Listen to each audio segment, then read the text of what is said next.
नमस्कार दोस्तों, आप सबको सबसे पहले रामनवमी की हार्दिक शुभकामनाएं। दोस्तों, आज से 3 दिन बाद यानी कि 14 अप्रैल को महामानव बाबा साहब अम्बेडकर की जयंती है। बाबा साहब अम्बेडकर की जयंती को मेरे द्वारा संविधान पूजन दिवस के रूप में मनाया जाता है। इस बार भी यह संविधान पूजन दिवस उल्वे में आयोजित होने वाला है, जिसका पता है plot number 29, Bhagwati sky oasis, shop number 23, sector 9, उल्वे। मेरा आपसे निवेदन है कि आप इस संविधान पूजन दिवस के अवसर पर जरूर हमारे कार्यालय के पास पधारें और संविधान पूजन दिवस में भाग लेकर भारत का एक जागरूक नागरिक होने का परिचय प्रदान करें। दोस्तों, ये संविधान पूजन दिवस मैं क्यों मनाता हूँ, इसके पीछे सबसे बड़ा कारण यह है कि आज हम धर्म के नाम पर, राजनीति के नाम पर या किसी और मुद्दों पर तो बहुत भारी संख्या में एकत्र हो जाया करते हैं और तरह तरह के आंदोलन को भी जन्म दिया करते हैं। मगर जो चीजें हमसे जुड़ी हुई हैं, जो हमारे देश के मूल मुद्दे हैं, इनको लेकर हम खामोश रहते हैं और हमारे अंदर इस प्रकार की कोई जागृति नहीं आती जिस प्रकार का जागृति हम लोग किसी धार्मिक आंदोलन या किसी राजनीतिक आंदोलन के अंतर्गत देखते हैं। इसलिए मैंने यह ठाना कि सबसे पहले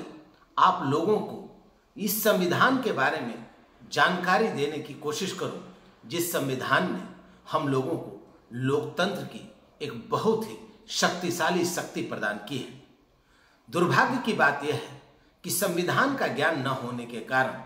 कोई भी व्यक्ति आज हमें संविधान के बारे में उल्टा सीधा कहकर चला जाता है और हम खामोश रह जाते हैं। अगर यही हमें इस संविधान की जानकारी हो जो बाबा साहब ने इस देश को चलाने के लिए दी है, तो निश्चित तौर पर जो कोई भी इस संविधान के बारे में गलत बोलेगा,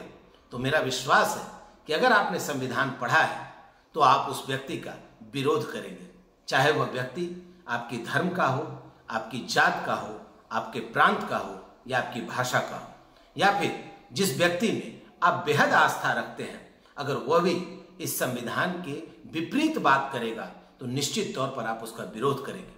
क्योंकि यह संविधान बाबा साहब ने यूं नहीं बनाया है। इस संविधान को बनाने में बाबा साहब की असीम मेहनत लगी है। और आपको मैं बता दूं कि अगर इस देश को अच्छे तरीके से चलाना है और इस देश को सही रास्ते पर आगे बढ़ाना है, तो निश्चित तौर पर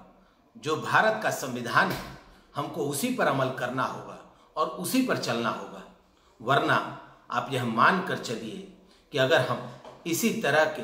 धार्मिक आंदोलन, राजनीतिक आंदोलन, आपसी द्वेष, प्रांतवाद, भाषावाद, जातिवाद, इन सबों में उलझे रहेंगे तो यह देश कभी भी एक सही राह पर आगे नहीं बढ़ पाएगा।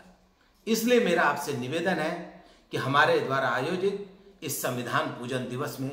आप जरूर भाग लें। और अगर आप नहीं भाग ले सकते हैं, अगर आपको लगता है कि मेरे कार्यालय में आकर के इसमें भाग लेना आपके लिए थोड़ी मुश्किल है, तो मेरा आपसे एक निवेदन है कि संविधान की एक प्रति अपने अपने घरों में लाएं, उसको पढ़ें और पढ़ने के बाद अगर आपको लगता है कि यह संविधान पूजने लायक है, तो निश्चित तौर पे आप उसका पूजन करें। और मुझे लगता है कि जिस दिन आप इसे पढ़ लेंगे, आप इसे एक राष्ट्रीय धर्म ग्रंथ के रूप में स्वीकार करेंगे। और जो आज मैं आपको कह रहा हूं कि हमारे लिए संविधान पूजन दिवस एक बहुत ही महत्वपूर्ण पहलू है,